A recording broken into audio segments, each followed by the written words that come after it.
르노 꼴레오스 그리고 도요타 렉서스의 파워 스플릿 디바이스 직병렬 시스템 대 현대 기아 산타페 소렌토의 하이브리드 병렬식이죠.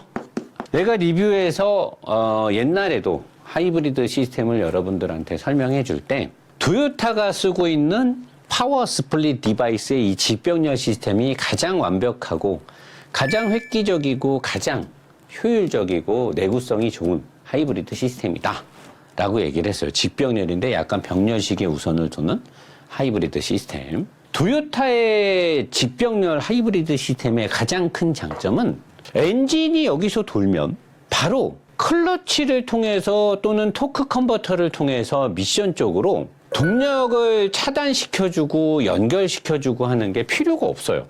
예전에 오토매틱이라는 미션이 처음 나왔을 때, 토크 컨버터가 들어간 미션이 처음 나왔을 때 너무나 편했어요. 발로 클러치를 밟아서 손으로 기어를 넣는 수동 기어를 타던 시절에 50년대, 60년대. 근데 그때 이제 오토 미션이 나오면서 토크 컨버터라는 게 나오고 토크 컨버터를 통해 유체를 통해서 동력을 전달하면서 클러치를 밟지 않아도 되고 손으로 기어를 넣지 않아도 자동으로 유압식으로 해서 기어를 체인지를 해줘서 오토 미션이 나왔는데 이 토크 컨버터에서 동력에 손실이 생기는 거라. 그래서 이제 그거를 보완하고자 토크 컨버터 안쪽에 앞단에 락업 클러치가 생겨요. 동력을 전달할 때는 토크 컨버터로 전달을 하지만 전달된 후에는 락업 클러치가 붙어서 1대1로 동력을 다이렉트로 전달하는데 구조가 어쨌든 복잡해지고 동력의 전달 과정에서 동력 손실이 생길 수밖에 없죠. 왜? 엔진과 미션과 바퀴. 사실 엔진에서 나오는 회전과 토크의 힘을 다이렉트로 받게 해주면 제일 좋겠죠. 근데 회전의 물리법칙 때문에 기업이 변환이 필요하고 그래서 변속기를 달았는데 변속기가 기어가 하나만 있는 게 아니라 여러 개의 기어들이 뭉쳐 있다 보니 엔진의 회전비를 효율적으로 바꿔서 바퀴로 전달해 주는 것까진 좋은데 어쨌든 변속기 안에서도 여러 개의 기어가 돌기 때문에 엔진에서 만들어지는 힘이 미세하게나마 거기서 동력의 로스가 생깁니다. 자, 그리고 동력을 전달하는 토크 컨버터가 됐던 클러치가 됐던 동력이 가는 과정에 동력 손실이 거기서도 또 생기겠죠. 아무래도 무게가 있고 동력을 전달하고 있으니까. 자, 근데 도요타가 쓰고 있는 파워 스플릿 디바이스의 직병렬은 엔진과 이 유성기어 세트. 유성기어 세트는요. 어떻게 생겼냐면 여러분들 유성기어 세트가 쉬워요. 안에 썬기어가 이렇게 있습니다. 썬기어가 이렇게 있고 그 다음에 행성기어, 플래닛 기어라고 하는 기어들이 여기에 또 이렇게 동서남북으로 플래닛 기어가 이렇게 붙어요. 그리고 외부에 이렇게 링 기어가 또 이렇게 붙습니다. 얘가 돌 때 얘가 어떻게 돌고 얘가 어떻게 돌고 그리고 바깥에서 이제 다른 기어를 붙여가지고 동력의 변환으로 축을 통해서 전달되는 힘이 바깥으로 나갈 때 여러 가지의 기업이 변환으로 기어를 나갈 수 있게 해주는데 요거를 유성기어 세트라고 해요. 유성기어 세트.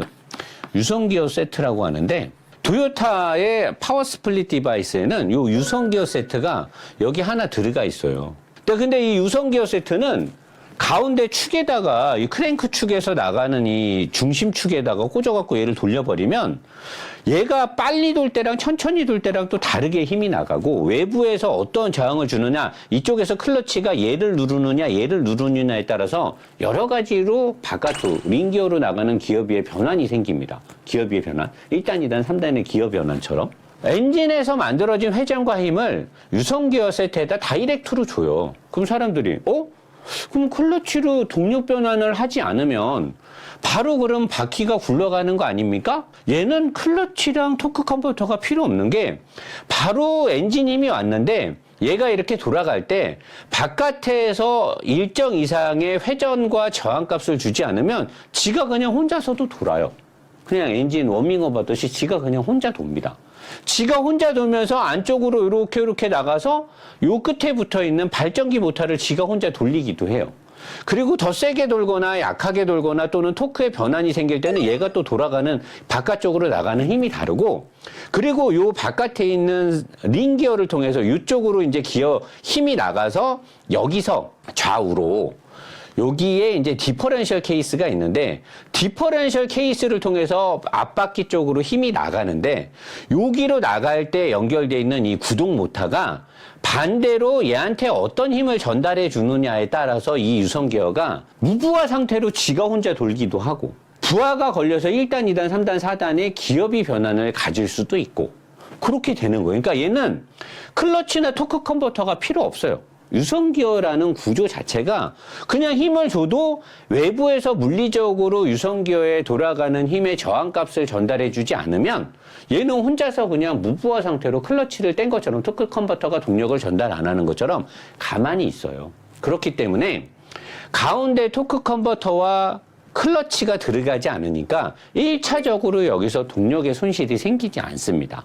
그리고 충전을 위해서는 요 충전 모터를 돌리면 되고 얘가로 엔진의 힘이 이렇게 와서 다이렉트로 얘를 그냥 돌리면 돼요.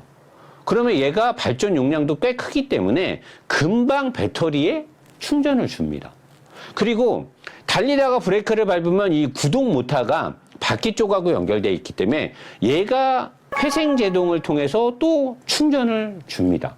자, 그리고 엔진이 자주, 병렬식은 엔진이 자주 돌잖아요.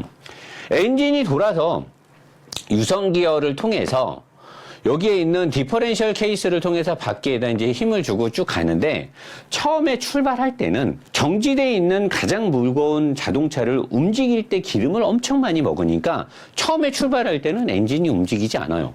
강력한 힘에 시속 100km 이상을 낼 수 있는 구동 모터가 있기 때문에 이 구동 모터, 배터리에서 구동 모터에 전기를 주고 구동 모터가 차를 일단 굴리고 나갑니다.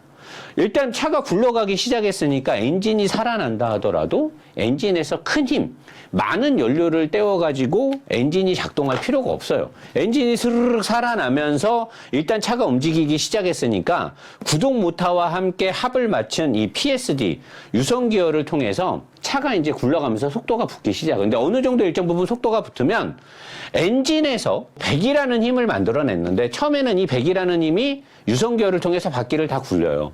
근데 굴러가기 시작하면서 기어가 변환되면서 높은 기어 단수로 바뀌면서 100이라는 힘은 똑같이 나와요. 연료를 최적의 분사를 에키슨 사이클 엔진에다 주고 있는데 차가 가기 시작하면서 구름 저항이 조금씩 없어지면서 기어가 변환되면서 탄력을 받으면서 가니까 100의 힘에서 20 정도의 힘이 남아. 80만으로도 충분히 차가 가는 거야. 그러면 그 20의 힘은 어디 가냐? 여기서 무부하 상태로 유선 기어의 세팅이 힘이 남으면은 바깥쪽에 있는 링 기어를 통해서 이쪽에 있는 디퍼런셜 케이스로 힘을 주는데 남는 힘은 이 안쪽에 있는 플래닛 기어나 행성 기어, 행성 기어가 플래닛 기어거든. 이쪽을 통해서 가운데 성 기어로 다시 이쪽으로 나갈 수가 있어요. 남는 힘이. 그러면 똑같이 나오는 이 100의 힘에서 처음에는 바퀴를 굴릴 때 100의 힘을 썼는데 부하가 안 걸리는 속도가 붙거나 기어가 변환되면서 힘이 남기 시작하면 남는 힘이 앞으로 나가서 이 모터를 돌립니다. 그래서 그 힘의 요 힘에 다시 또 배터리를 충전을 시켜요. 일반 자동차 같으면 힘이 남으면 남는 거는 다 그냥 없어지는 거예요. 남는 힘을 활용해서 다른 데다 쓰지를 않습니다.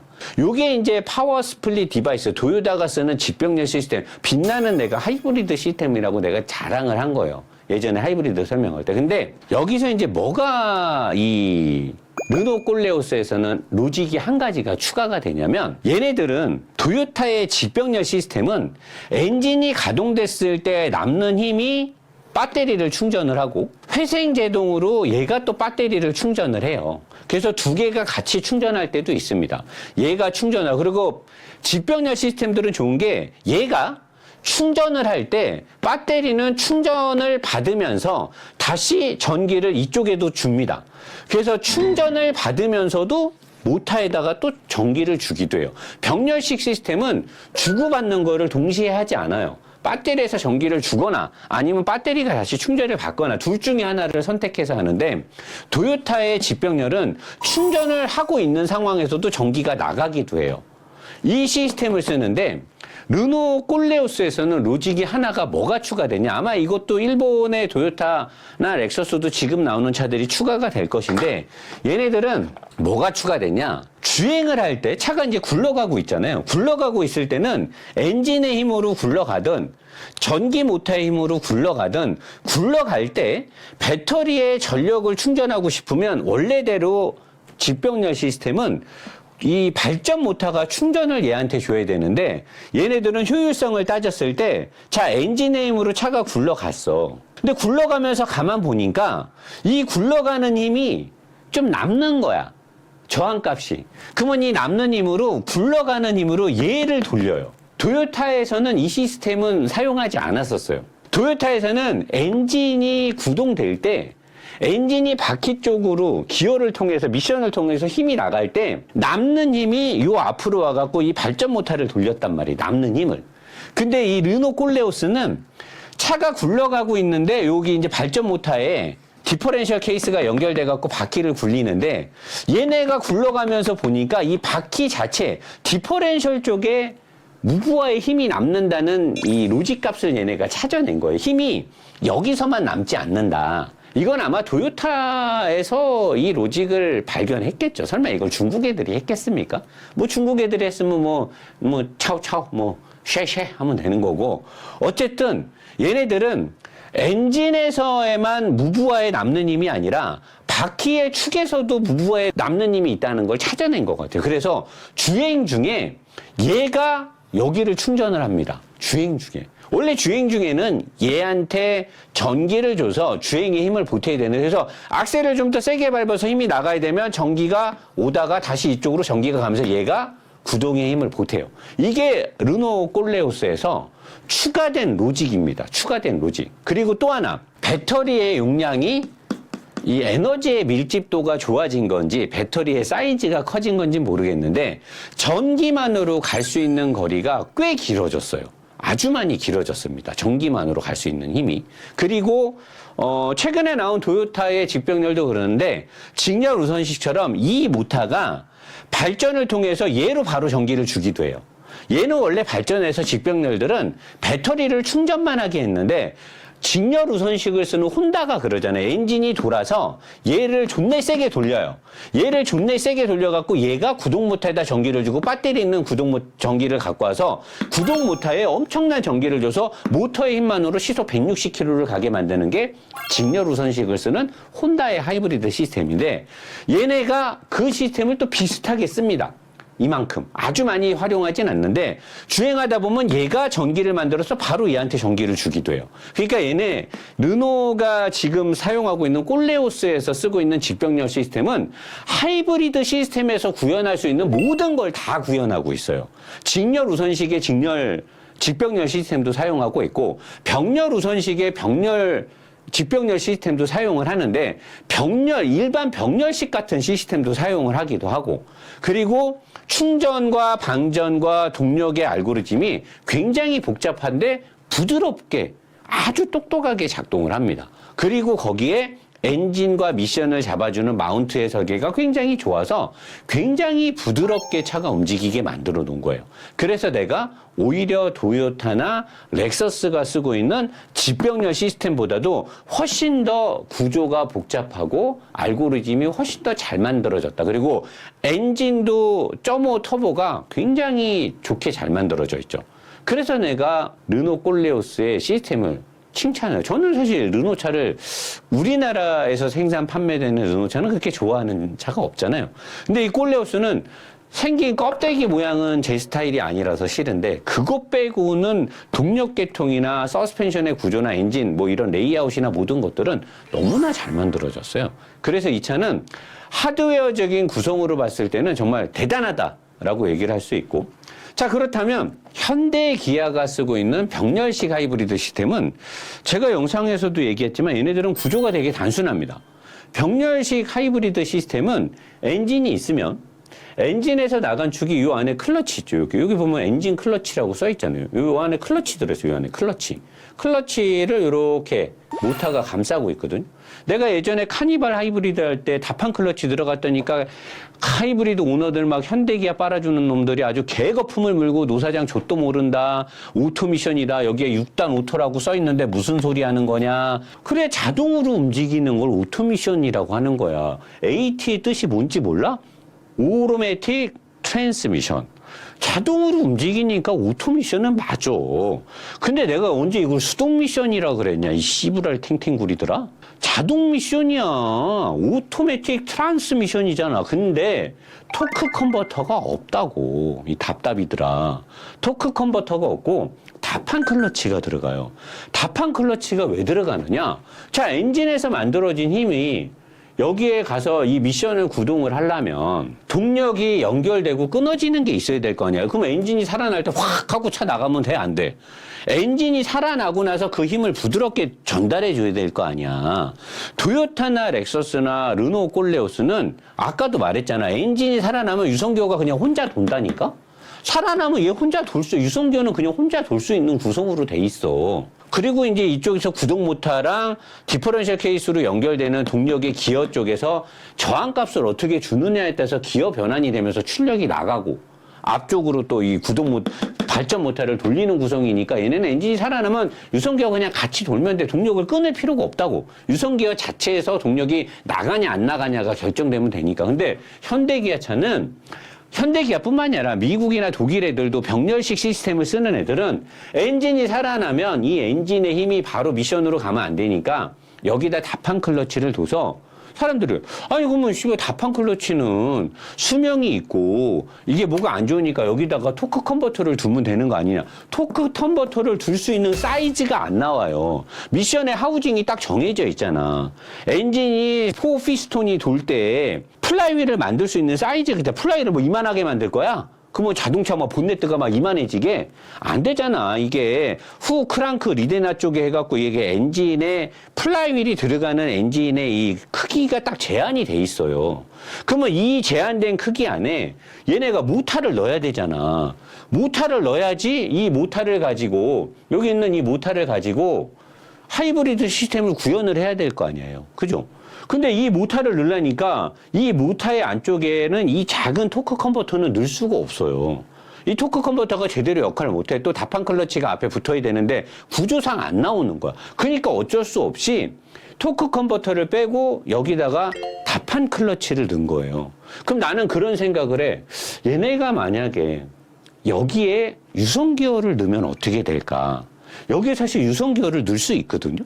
유성기어를 넣을 수 있는 크기인데 유성기어를 넣게 되면 이제 구조가 복잡해져요.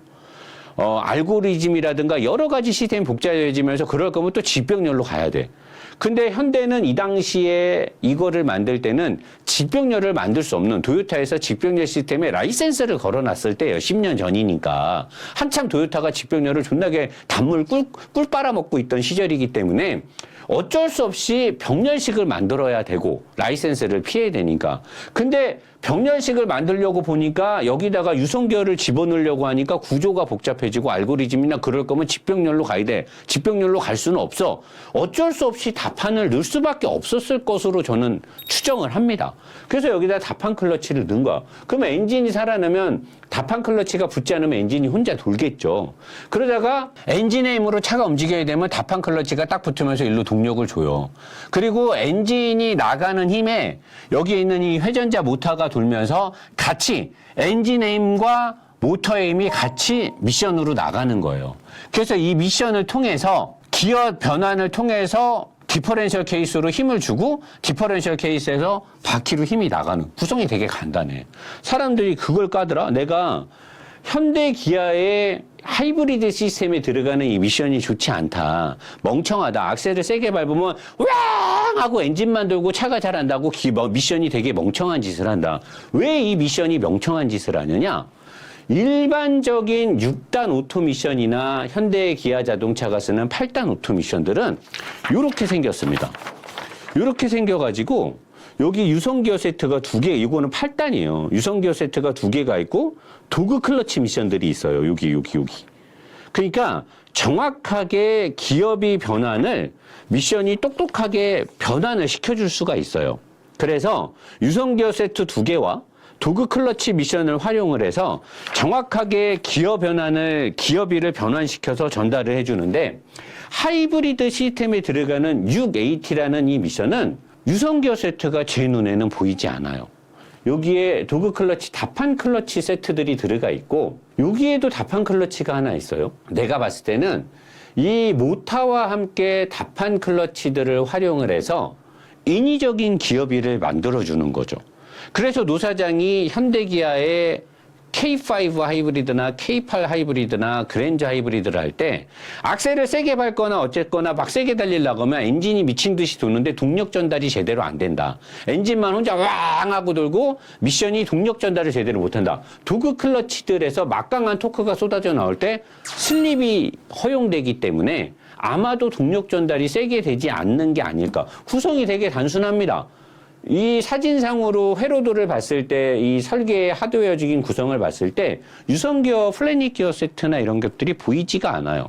그러면 다판 클러치의 구성으로 전기 모타와 함께 인위적인 기어비를 만들어내는 구성일 수도 있다라고 저는 보고 있어요. 여기에 대한 정확한 설명을 현대나 기아 쪽에서 해준다라고 하면 제가 보강 설명을 해서 아니다. 노 사장이 그때는 정보가 부족했기 때문에 잘못 설명했다고 정정 방송을 하겠습니다. 근데 지금 제가 봤을 때는 그리고 제가 현대 기아의 하이브리드 차들을 주행해 봤을 때는 미션 자체가 지금 얘네들 르노가 꼴렸어요. 보르노가 어째요 저째요 하는데 얘네가 무슨 유성기어 하나로 3단의 기어비밖에 못 만들기 때문에 3단 미션이다라는 걸로 어그로를 끌려고 하는데 그럼 니네는 몇 단인데? 여기 기어 어딨어? 어디 있는 거예요 이거? 기어 그러면 1단, 2단, 3단, 4단, 5단, 6단 다 만들어놨어? 없잖아. 그럼 유성기어 세트로 하고 정확하게 기어 분배할 거야? 아니잖아. 니네는 몇 단 미션 쓰길래 얘네 보고 3단 미션 쓴다고 까는 거야. 누가 하이브리드 미션을 3단이라고 합니까? 무단 변속이라. 얘네는 무단 변속이죠. 하이브리드는 무단 변속이라고 말하는 게 맞아요. 전기 모터와 함께 기어 변환의 이 기어비의 변환을 무단으로 설정을 해줘야 부드럽게 가기 때문에 그래서 도요타 애들이 이 유성기어를 쓰는데 얘네 이 미션 뭐라 그래요? ECVT라고 부릅니다. ECVT. 그러니까 ECVT라고 이게 표시가 돼 있으니까 동네 카센터나 이렇게 좀 정보력이 좀 부족한 카센터 가서 도요타나 렉서스 하이브리드 미션 오일 갈아달라고 하면 CVT 미션 오일을 넣어버려요. 왜? 미션 이름이 ECVT니까. 얘네 ECVT 아니에요.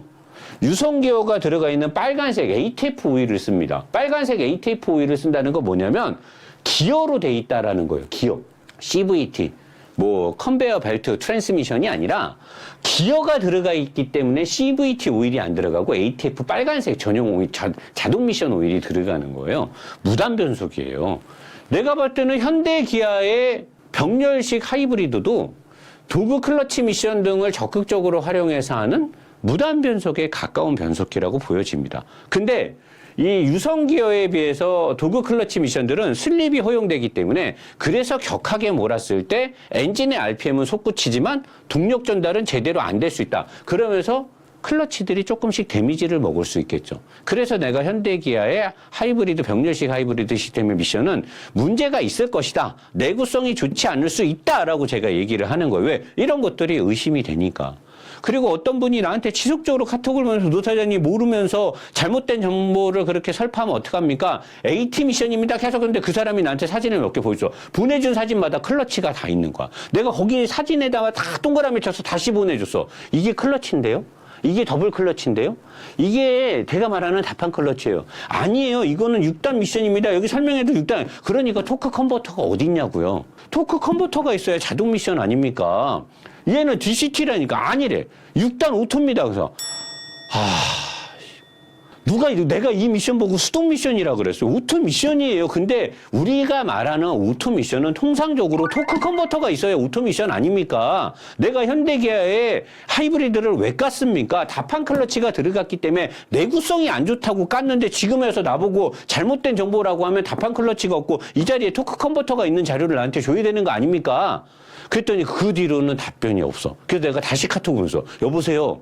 사과를 하시던 인정을 하시던 해야 될 거 아닙니까? 내 거 카톡을 안 읽어요. 진짜 무식한 사람이 신념을 가지면 무섭다는 걸 저는 그때 알았습니다. 자기가 타는 현대기아의 하이브리드 미션이 우주 최강 미션인 줄 알고 어디가 우주 최강이야. 제 구조가 단순하고 세팅하기 쉬운 방식으로 돼 있는 거 아니냐 이거지. 여기까지가 병렬식 하이브리드 시스템의 미션의 문제점을 노 사장이 지속적으로 제기했던 부분인데 여기서 작동 방식에서도 문제가 있습니다. 문제라기보다는 단순합니다. 자, 엔진이 돌아요. 답한 클러치가 붙어서 미션에 힘을 주죠. 자, 미션으로 힘이 갈 때 바깥에 있는 전기 모터가 돌아서 같이 힘을 줍니다. 그래서 바퀴를 굴려요. 그러다가 브레이크를 밟으면 바퀴가 미션을 다시 회전시키고 이 회전의 힘이 여기 있는 모터를 돌려서 충전을 해줘요. 이게 회생제동이죠. 자, 하이브리드 배터리에서 지속적으로 전기 모터에 전기를 공급해서 엔진에 기름이 많이 먹는 거를 계속 보완을 해주면서 미션과 바퀴를 돌렸어요. 자, 배터리가 계속 줄어들겠죠. 이 배터리를 충전하려면 어떻게 해야 돼요? 직병렬 시스템은 수시로 엔진이 살아날 때마다 무부하 상태나 엔진힘이 남을 때는 얘가 다시 배터리를 수시로 충전을 해줄 수가 있습니다. 근데 병렬식 시스템은 아니죠. 수시로 충전을 못합니다. 왜? 얘가 독자적으로 혼자 돌 수가 없잖아요. 이 모터는 엔진에 힘을 주거나 실어주거나 미션 쪽으로 힘을 내보낼 때 또는 제동을 할 때 역으로 바퀴가 미션이 도는 힘으로 얘를 강제로 돌려서 발전을 했을 때만 배터리를 충전할 수가 있어요. 그러면 충전 모터는 어디 있느냐? 여기에 없죠. 병렬식은 얘처럼 충전 모터가 두 개가 아니잖아요. 얘네들은 모터가 하나란 말이에요. 병렬식은. 직병렬은 직렬 우선식, 병렬 우선식이니까 모터가 두 개인데 병렬식은 말 그대로 모터가 하나예요. 그러니까 얘가 주행에 힘을 보탤 때는 충전을 할 수가 없습니다. 반드시 제동을 할 때만 바퀴가 미션이 구동 모터를 강제로 돌릴 때만 모터가 반대로 돌면 후진을 하는 거예요. 앞방향으로 돌면 전진을 하는 거고 모터를 강제로 전기를 넣어서 회전자를 돌려서 힘을 만들 때는 모터 힘이고 안에서 얘를 힘으로 돌리면 얘가 이제 돌면서 발전이 되는 거죠. 그러니까 회생 제동은 브레이크를 밟을 때 바퀴의 힘이 미션이 얘를 강제로 돌릴 때 충전이 되는 거고 자 그러면 회생 브레이크를 많이 안 밟아서 나는 지금 계속해서 배터리에서 얘한테 힘을 줘가지고 전기 모터로 많은 어시스트를 받았어. 그래서 배터리가 많이 줄었어. 이제 배터리가 없어. 배터리를 충전해야 돼. 어떻게 돼? 엔진 앞에 겉벨트가 달려 있습니다. 그리고 굉장히 큼지막한 제네레다. 알터네이터가 여기에 물려 있어요. 그리고 워낙 큰 발전을 하기 때문에 알터네이터에 냉각수를 집어넣어서 알터네이터를 냉각을 시킵니다. 겉벨트가 돌아서 알터네이터를 돌려야만 얘를 충전을 하게 돼 있어요. 그러니까 엔진의 힘이 남을 때 무부하 상태에서 얘를 충전할 수는 없죠. 항상 기름을 때워서 얘를 돌려가지고 얘를 충전해요. 그리고 엔진 앞에 벨트를 걸어서 얘를 구동시켜야 되기 때문에 효율성이 당연히 떨어지죠. 얘네들은 엔진 앞에 벨트를 그렇게 많이 안 걸죠. 걸 이유도 없고. 왜?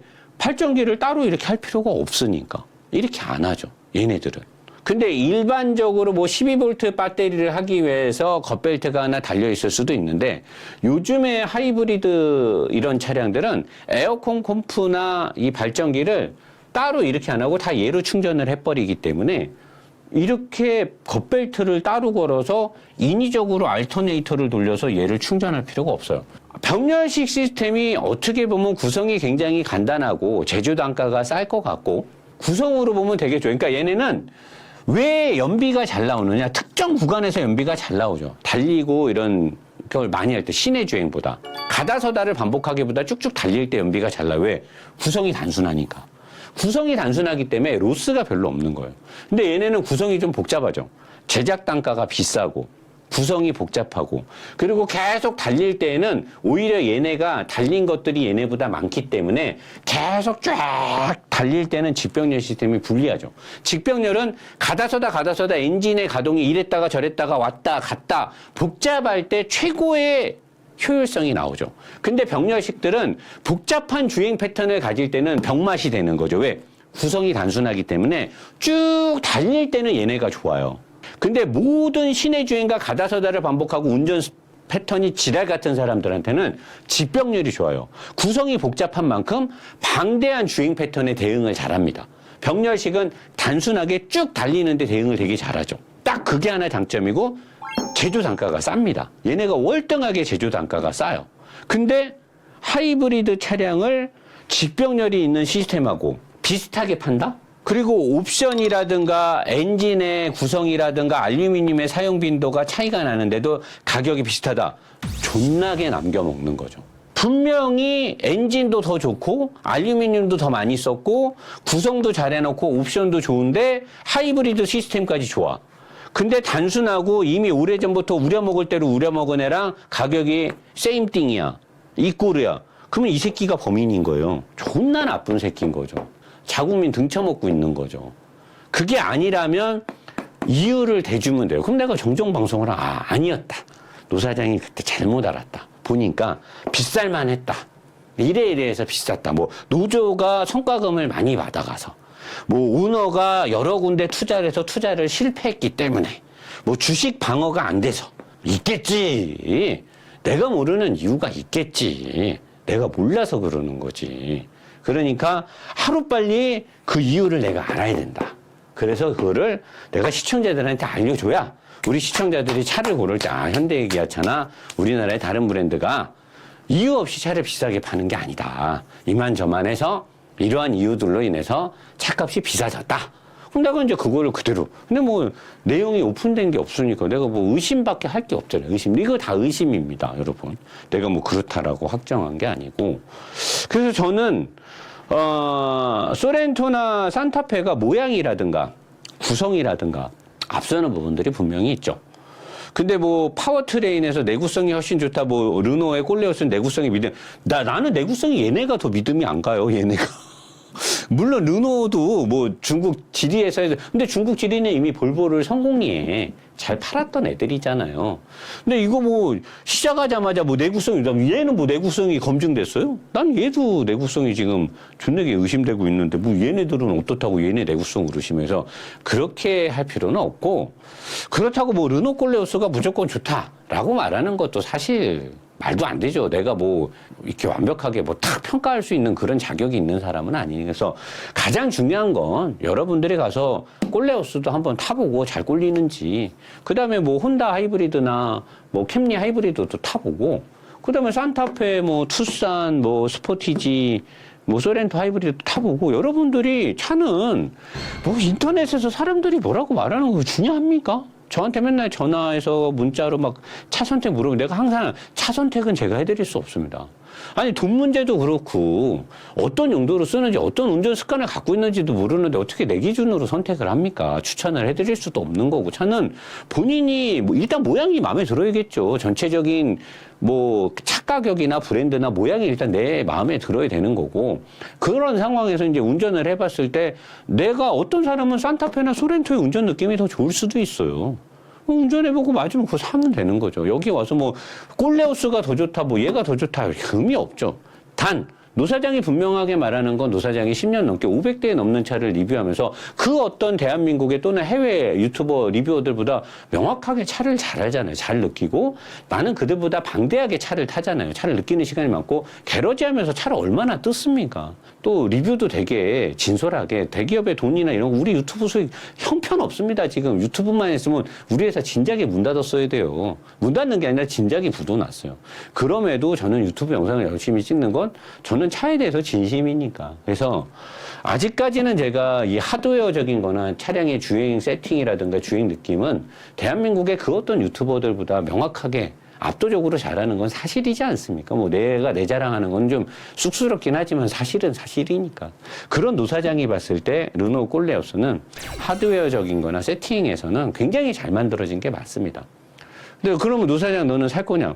저는 별로 뭐 모양이 일단 마음에 들진 않고 모양이 크고 또 르노가 그동안 쌓아왔던 이미지 뭐 QM6라든가 SM6라든가 뭐 이런 것들이 저한테는 뭐 이렇게 제가 선뜻 다가가기에는 그러면서 아무튼 노 사장의 영상은 여러분들이 이렇게 잘 보면 저도 사람인지라 저도 그리고 뭐 그렇게 머리가 똑똑하지 못하죠. 머리는 많이 딸리기 때문에 제가 말하는 게 100% 맞지는 않을 겁니다. 그리고 저도 틀리는 것도 분명히 있을 거고 제가 보는 르노 이 꼴레오스의 시스템에 대한 이해를 저도 틀리는 부분이 있을 거예요. 누군가가 알려준다라고 하면 겸하게 받아들이고 제가 인정하고 제가 잘못된 이해를 했거나 잘못된 설명이 있었다라고 하면 반드시 사과하고 정정하도록 할 것이고 현대기아의 병렬식 시스템에도 제가 잘 모르는 오해하는 부분이 있었다라고 하면 언제든지 알려주십시오. 바로 그날 정정 방송을 하고 제가 다시 공부해서 자료가 없어요. 제가 공부할 수 있는. 그래서 자세히 얘기하도록 하겠습니다.